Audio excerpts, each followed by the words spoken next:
عباد الله، الله تبارك وتعالى يقول إن الله يأمركم أن تؤدوا الأمانات إلى أهلها وإذا أقمتم بين الناس أن يحكموا بالعدل إن الله نعم يعظكم به إن الله كان سميعا بصيرا يا أيها الذين آمنوا اتقوا الله وقولوا قولا سديدا يصلح لكم أعمالكم ويغفر لكم ذنوبكم ومن يطع الله ورسوله فقد فاز فوزا عظيما.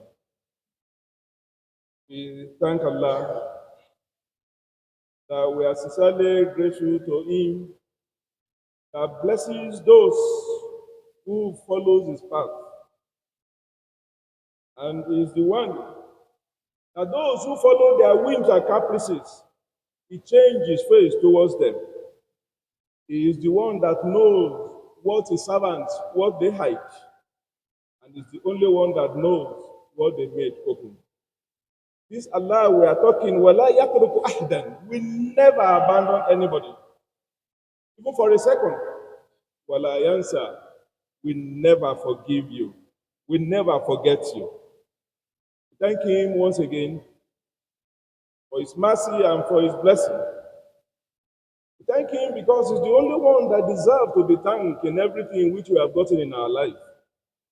We testify that there is no other deity worthy of worship beside Him, the one, the unique.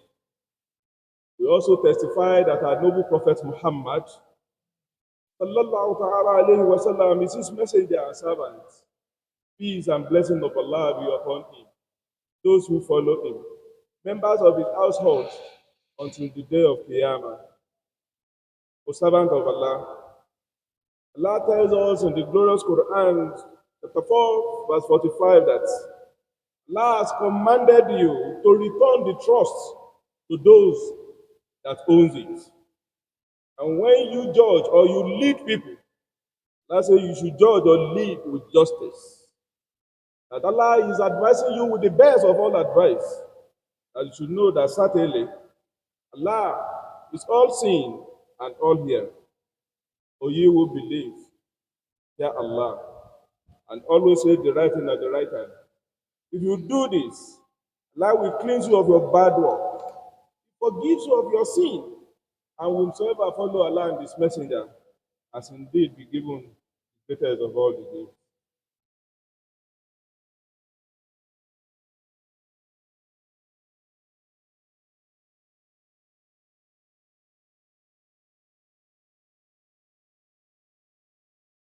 Alhamdulillah, Alhamdulillah, Alhamdulillah, Rabbil Alameen. We thank Allah. We are grateful to Him. We appreciate Him for His mercy. Thank Him for His support. Even when we least deserve to be honored, we thank Him for honoring us. And for us as a nation, we are grateful to Almighty Allah. Around this time, our country is marking its 64th independence anniversary. I always tell people, the concept of the day of independence is about the leadership of that country. If the leaders does not understand the concept, there won't be anything like independence. They will be yes man. To those that has given them those independence, they will not be able to cut themselves off from those people. The independence with justice and imagination, it is just a continuation of the colonialists that they now put some other people to be there as a stooge. And it means the concept of independence, to us, it is concept about leadership. And the way we follow our leader, you can never celebrate independence when the leadership is faulty, when the leadership is not forthright, when the leadership does not understand the concept of why he has been there, and when the leadership cannot realize that what is holding is an amana, that Allah will ask him, not just here, and also in the hereafter. And that is why the title or the topic of my lecture today is Islam, leadership, followership, and nation building. To ask ourselves as Muslims, What is leadership? As we all know, it's a sacred position or trust or amana between a leader and their followers. And the focus of a leader is on doing good. In Islam, leaders are expected to guide, to protect, and to treat their followers justly and also fairly. They should also implement Allah's law on earth and solve problems that can lead to the betterment of humanity. Also, leaders should seek advice from their followers. I explain that leaders, they should implement Allah's law. If I say a leader should implement Allah's law, that does not mean that we are all or we must all be Muslims. Allah's law is everywhere. It is universal. It is just justice and education. Somebody who call himself a leader, whether Christian, whether Muslim, when you want to implement Allah's law, you will not deprive anybody of their rights. And when you do not deprive anybody of their rights, you are actually implementing Allah's law. No matter whose house is God, you do the right thing at the right time. And you are conscious of the day God that has put you in that position. When you think of that, whether you call yourself Muslim or Christian, or even when you don't even believe in anything, you are actually implementing God's law. And that is why to us as Muslims, implementation of Allah's law is the most important thing to us.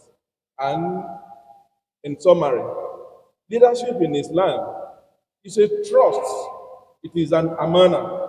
It represents a psychological contract between the leader and the followers that he will try his best to guide them, to protect them, and to treat them fairly and with justice. Hence, the focus of leadership in Islam is on doing good. Many people will be asking that while some leaders they want to do the right thing, some other people will not allow them to do, that they have a lot of enemy, and that is what is called leadership. A leader should prepare for enemy. Why your enemy should be your number one consideration when you are planning any program, when you are planning any project. Then you should have a way to think ahead of them. If your enemies are thinking above you, you do not deserve to be in that position. You do not deserve to call yourself a position which you think you have. You should be able to think above your enemy, and that is the time that you can be proud to say you are actually a leader. Unlike the type of leaders that we have today, they do not even accept the existence of enemy, talk less of planning for them. The only plan they have is their pockets, and their pockets, and their pockets. In other climes, leadership is defined as a dynamic relationship based on mutual influence and common purpose between leaders and followers, in which both are moved to higher level, of motivation and moral development as they affect real intended change. It means when leaders, they are leading, they are planning a particular project, they are planning a particular program. The essence of that program, whether painful or not, is to move the community higher. And it means the two of them, I mean the leaders and the follower, they should understand that concept. That if we are suffering, we should know the reason why we are suffering. When we are enjoying, we should know why and how we are enjoying. What does it cost that we are enjoying? But in a situation where only one person or one side understands the essence of a particular program, then that program has a problem. And it means a leader should understand the way of making sure that his followers understand what he is doing, his planning, where he's going, so that everybody will be on the same level. The leader in Islam has three responsibilities. One, divine guidance. Quran says leadership is a sacred trust bestowed upon individual by Allah. Leaders are expected to guide and serve the community in accordance with the principles of justice, compassion, and righteousness. They are called upon to act with humility, seeking guidance from Allah, striving to fulfill their duties with integrity. The Prophet ﷺ tells us that kulukun ra'i wa kulukun mas'uli and rahiyati. That all of you, you are in a position of authority, and be rest assured you will all be queried. How did you take care of that position that Allah has put you? Second responsibility is servant leadership. Leaders are encouraged to serve their followers selflessly. The prophet said that Sayyidul Kaumin Kadimo, that the leader of a particular community is actually the one that serves them. I remember during the First Republic, about the second meeting of the council when Nigeria gained independence in 1960. And the people in the council meeting, they asked Tafawa Balewa that day, the second meeting, and they said, we need a car that it is bulletproof. And Tafawa Balewa replied them, he said, the day we need bulletproof car among our people, that is the day all of us need to go back home. So those are leaders that actually understand the meaning of leadership. To us, that the world we have now are leaders who only believe in what they have, who only believe on themselves, not minding whose horse is God. To us in Islam, that the leadership of a particular community should reflect its people, should reflect the circumstance at which they are. When everybody is hungry, you cannot expect a leader to be wasting food and telling us that we should just continue to manage. No matter what that leader, even when that leader is spending his money, nobody will believe him. Even when you are hungry, when you have eaten so well, pretend to us that you are also hungry. You cannot be showing us and you telling us that we should be patient. That is why in Islam, if you live in a community and your neighbor they do not have food and you are cooking food, if your food has a very good aroma, if you are not ready to give other people, you must not make sure that the people around you, they must not understand that you are cooking anything. Or you are just coming from a shopping and you are bringing food down from your car. Your neighbors are seeing it and they have not eaten. In Islam, if you know you are not going to give them from what you are bringing down from your car, you must not allow them to see it. The moment they see it, you must give them from it. And I always tell people jokingly, I do not know whether you have entered plane before. That's what they do is actually Islamic. There are some, they say they are in business or first class, and some in economy.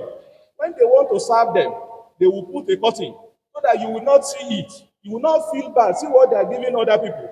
And that is what they do. They can do it, I used to tell people jokingly, that's exactly the teaching of Almighty Allah. Do not oppress other people with what you have gotten inside that plane. If those people are there, they will make sure that you don't see them. When they will enter and when they will go out, they are giving you happiness so that you will not think, why is your own like this? And that is the concept, the teaching of Islam, naturally. And the third one is consultation. And Shura. Quran emphasizes the importance of consultation and it tells us وَأَمْرُهُمْ شُورَى بَيْنَهُمْ that their issue among them, it is by consultation. You will see leaders who will continuously, they will be making budget for a particular thing every time. The people in a particular place, they need school, you are building road for them. And they need road, you are building hospital for them. Whatever you do, they will never appreciate it. You have to consult with them. You have to know their interest. You have to know what they are looking for before you be able to plan whatever you want to plan.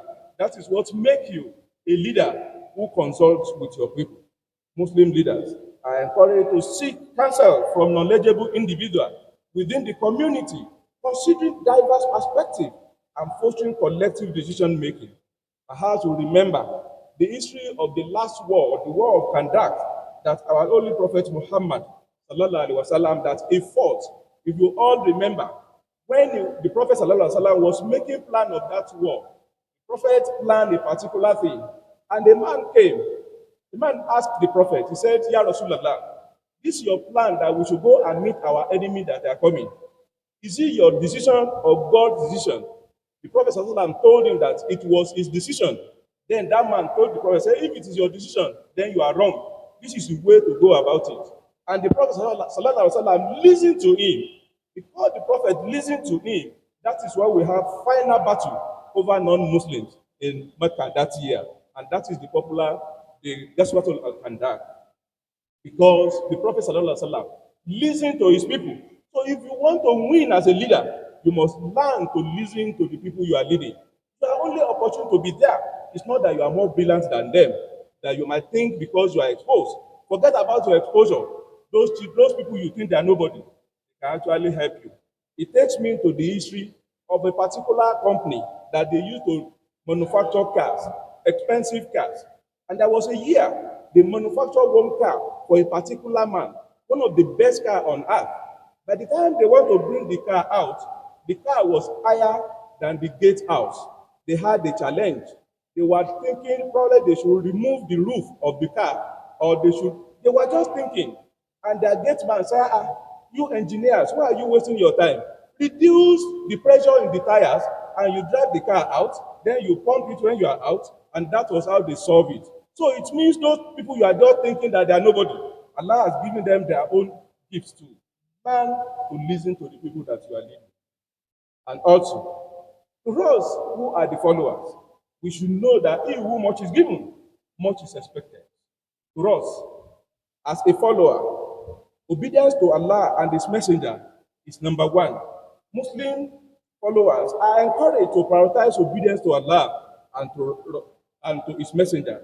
Allah tells us, "Atiullah wa atiur Rasulah wa ulul amri minkum." That you should follow Allah and the Messenger and the people that Allah has put in position of authority. Trust and support. We are to trust our leaders and we are to support them so that we can achieve greater heights. If you do not support your leader because it's not from your language, because it's not from your religion, or because you are not from the same party, you are the one that will suffer because the problem will definitely come back to you. Anybody that Allah has decided to put in your front, you should know it is Allah's decision. You must take it like that. And in Islam, we are to follow our leaders and we are also to pray for them. As a Muslim that is a follower, you have to have what we call active contribution to the progress and prosperity of the community. You should use your talent, use your skills, and use your resources and welfare for the community. I do not know whether some of us know a particular place in America. There is a particular town that is close to Canada. A particular young man went and met the people in the position of authority when they just established that town. And the man said, please give me the opportunity to do the electricity of this place. The people said, you are too small to come and do electricity for us. And the man went back. The young man said, I know what I wanted to do. I've seen it in my dream. And later, they allowed him. Up to today, that place, the light that the boy has done, it is still the pride of the entire place up to today.